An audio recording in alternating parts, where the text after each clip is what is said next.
What is the official definition of a prophet? Anyone who speaks for God.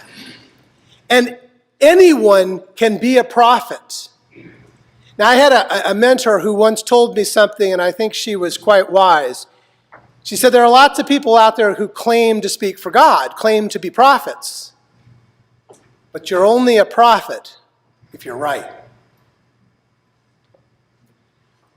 Our faith holds that God's Spirit is in everyone, and perhaps even in all things. That depends on your theology.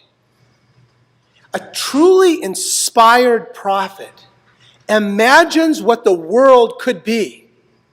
What could be if God's will were done on earth? Now, most weeks I get up here and I preach a message in that spirit, but today on Pentecost, this message is coming from you. Because none of us want or should want to wake up to another blood moon. And I'm tired. I'm tired, as the Psalms say, of mortals and princes and leaders in whom there is no hope. As the scriptures say. Instead, I ask God that with both feet planted firmly on love, you, along with all the followers of Jesus, will be able to imagine the extravagant dimensions of Christ's love. Reach out and experience the depth. Test its length. Plumb its depths. Rise to the heights. Live full lives, full in the fullness of God. God can do anything, you know. Far more than you could ever imagine or guess or request in your wildest dreams. I believe that God has put the keys of the kingdom in you. I believe that God has and will continue to inspire you to imagine how to change this broken world so that we can live in peace. You have heard it said that there is nothing that we can do to stop the violence. You have heard it said that it is politically impossible. But did you know that God can do anything? I am not interested into what so-called leaders have to say. I am far more interested in what God can and will do to save us.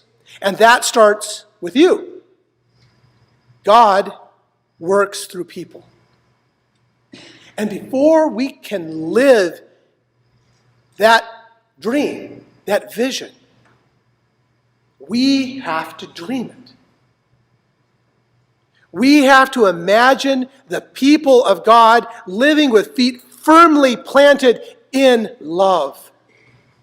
Love and care of neighbor being the highest law, always the highest law. If we lose that, we've lost it all. And so I want you to express your prophetic imagination today. The prophet Habakkuk once said that you should write your vision on a sign and make it visible for all to see. So you can see where we're going with that today. You've got your crayons and you've got your paper. So using words or pictures, whatever God's Spirit has given you gifts for or desire to do, use those crayons to express your prophetic vision for the world. Draw your dream, your vision that you believe that God has for a time such as this. What is the vision of a better world that God has given you? And then we're going to collect all those, and over the course of the week, we're going to hang all those pictures up here for the next few weeks. We're going to make a little collage, almost like we're going to pretend this is like your refrigerator at home. We're going to put our visions for a better world on the wall. So don't have to be surprised to maybe see them up on the screens too in the next week. And if you're at home, please email your creation to info@colonialucc.org, and we'll get a printout of it and hang it up here. Let's express some pure prophetic imagination. Go for it.